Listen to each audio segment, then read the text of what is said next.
Okay, I'm feeling overwhelmed with stuff in my house and in my head. I'm jet lagged from a 2.5 week trip to visit my mom again. I decided to go see her for Mother's Day and my birthday. 8 weeks ago, when I called my longtime pet sitter to give her my travel dates, I found out she had moved out of state. I had a mini freak out about that and had to scramble to find an alternative. I started making cat food meatballs pretty early to pace myself, so I was proud of that. I pre-recorded the last two videos so I could upload them while I was away, and I was proud of that. I planned to pre-record at least one more video, but then life happened and diverted my focus. Things got a little chaotic before I left, and my house was more cluttered than I would have liked when I left.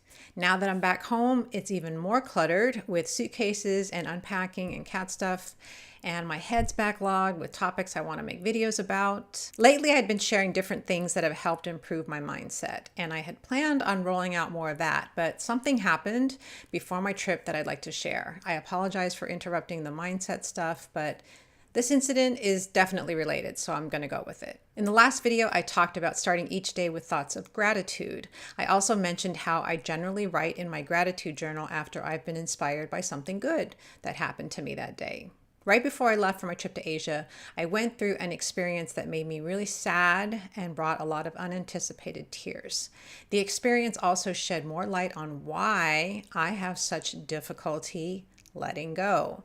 As challenging as it was, I was eventually able to shift my focus to positive aspects of the experience.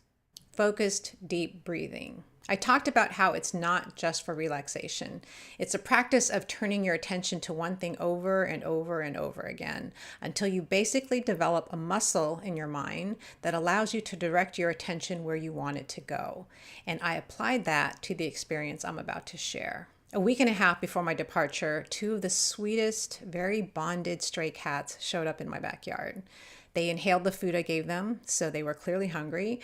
They both had fleas, and one was especially skinny and worse for wear. After I fed them, both of them quickly trusted me and were really affectionate. Since I was leaving soon, I didn't want them to get used to being fed here, and then I disappear for 2.5 weeks. I made a video about them, sent it out, posted it, in hopes of finding them a home, but no takers. My street has a lot of traffic, and I didn't want anything bad to happen to them while I was away. The cat rescues don't take cats directly. They get them from the shelter. Multiple people recommended that I first take them to a vet to be scanned for microchips, and if they weren't chipped, to take them to the shelter. My two cats traveled together in one carrier, and I didn't know if I'd be able to get both strays into the one carrier. I've had past experiences trying to get two cats into a single carrier, and usually the first one would escape while I was trying to get the second one in. I knew I had one shot to try to get them both inside the carrier, and I didn't want to put them inside any earlier than necessary. A nearby vet opened at 8 a.m. The two cats showed up really early that morning. I fed them, and I put the carrier outside with the door open. One of them ventured inside the carrier to check it out. The thought crossed my mind to close the door on him, but I knew the second cat would run away immediately if I did. So around 7:40 a.m., I put some kibble inside the carrier. They both went in to eat.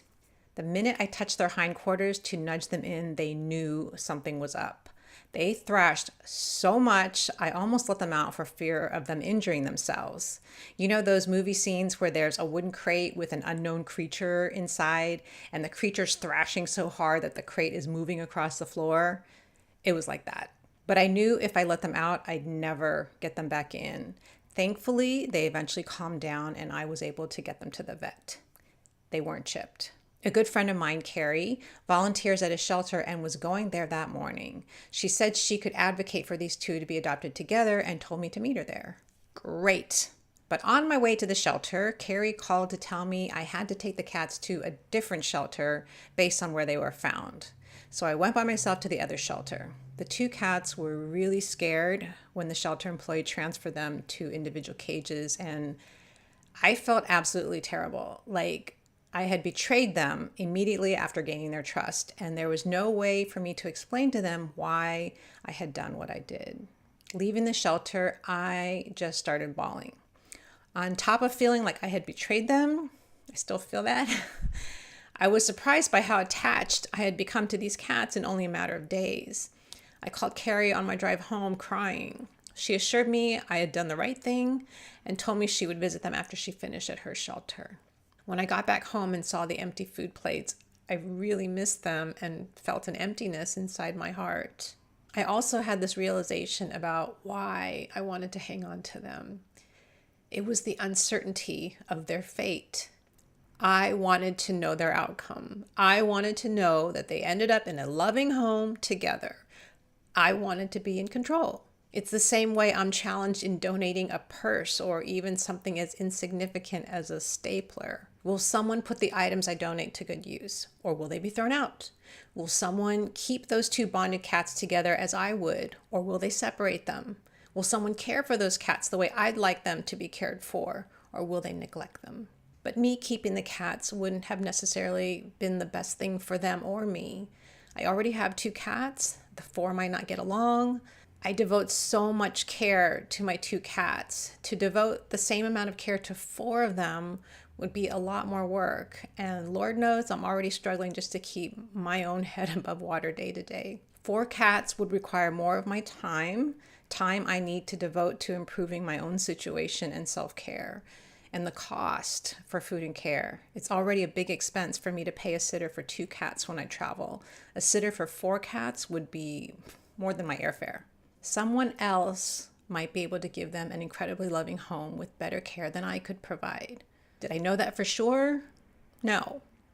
I couldn't have that certainty, which is what made me not want to let them go. But in order for that possibility to happen, I had to let go and stop seeking certainty. I had tried my best to find a home for them myself, but I was running out of time. I was flying across the globe soon. Even though the shelter system isn't perfect, I had to let the system do its work. I talked to another friend, Tom, who offered to post the video on the app Nextdoor, and someone else I'd sent the video to told me about a cat cafe that has cats for adoption. I shifted my focus to the positives in all this. I was grateful for all the people who watched the video I sent them and passed it on to try to find the cats a home. I was grateful that my friend Carrie was a volunteer at the shelter with direct access to the cats and that she said she would visit them. I was grateful for my friend Tom posting the video on Nextdoor. I was grateful for the cat cafe recommendation. Carrie called later that day to tell me she visited the 2 cats and they were in a kennel together, which was a relief. The shelter has a hold period before animals become eligible for adoption in case owners show up looking for them. Carrie was an angel and went to visit them each day and give them love. One day she couldn't go, so I went with some good canned food and asked an employee if she could feed it to them, which she was nice enough to do. I could only pet the cats through the bars, though. Jed, the tabby, came up front, but Ellie Mae, the tuxedo, hugged the back wall the entire time. After the hold period was over, Carrie and I both went to the shelter to give them love and advocate for them to be adopted together. A woman wanted to adopt Jed, but not Ellie Mae because Ellie Mae wasn't as outgoing and affectionate. I showed the woman the video so she could see how affectionate Ellie Mae was when she wasn't scared and also how bonded the 2 cats were. I pleaded with her to please give them both a try, but she said she only wanted Jed. Even the shelter medical said that if Jed was adopted out alone, Ellie Mae would become really depressed. The shelter staff can advocate for best buds to be adopted together, but they can't stop someone from adopting only one. The woman who wanted Jed said, I grew up in foster care, so I know what it's like to be separated. But if I don't adopt Jed in order to keep them together, and then someone else adopts only Jed, I'm going to feel like I missed out. The woman was willing to forego adopting Jed if she was assured the cats would be kept together. I had sent a message to the cat cafe the day prior but hadn't heard back from them yet. So I called them directly and asked how they get their cats. They told me they only get them through a cat rescue and gave me the adoption coordinator's name and number. The shelter cannot insist that best buds be adopted together, but a rescue can. I texted the rescue adoption coordinator with the video and said I was in need of immediate help because these 2 very bonded cats were about to be split up. I didn't hear anything back from the rescue adoption coordinator, but thankfully, I reviewed the phone number and realized I had typed in the wrong area code. I retexted her with the video and heard back soon afterwards. She said they were actually in need of cats for the cafe and would pull these 2 from the shelter. It took another day to coordinate their transport to the rescue, but hooray! I donated $100 to the rescue for helping me keep these best buds together, and 2 days later, I left for my trip much less worried. Cut 2. I returned from my trip, curious about how the cats are doing. I text the adoption coordinator to check in. She doesn't get back to me. So I called the 2 cat cafes to see if they made it to either one. The woman at the second cafe said, "Oh yeah, Jed was adopted out really quickly. Ellie Mae's still adjusting." Wait, what? I busted my ass to keep them together. Carrie busted her ass to keep them together. So after all that, they were split up. And my heart sank because I know Ellie Mae retreats when she's scared. Of course, then I felt like I failed, like I made a mistake taking them to the shelter and the rescue, that those actions of mine put Ellie Mae in situations where she didn't feel safe, she wasn't able to show her affectionate personality, that led to them being separated, and I should have looked after them myself and found them a home together. I was disappointed that the cat cafe didn't keep them together and sad for Ellie Mae being left behind. I have to remind myself that expectations cause suffering. I want things to work out in an ideal way, and when they don't, I'm disappointed, I'm unhappy, I suffer. Circumstances affect things. People make judgment calls, people make mistakes, but people are doing the best they can with what they have and are able to do. I've been deliberately shifting focus to the positive. Even though Jed and Ellie Mae got separated, at least they're no longer flea-ridden, hungry, and at risk of being hit by cars. They were both pulled from the shelter where they had been confined in a small cage. Someone fell in love with Jed and is enjoying his company now. I'm grateful for the cat cafe taking care of Ellie Mae in a more open environment instead of her being at the shelter alone in a cage where she'd surely be more scared. Instead of focusing on all my fears about the worst things that could happen to Ellie Mae, I'm focusing on hope.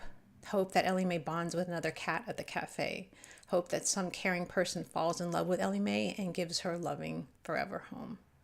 As this video points out, it's easy to go from good to bad, but far harder to shift from bad to good.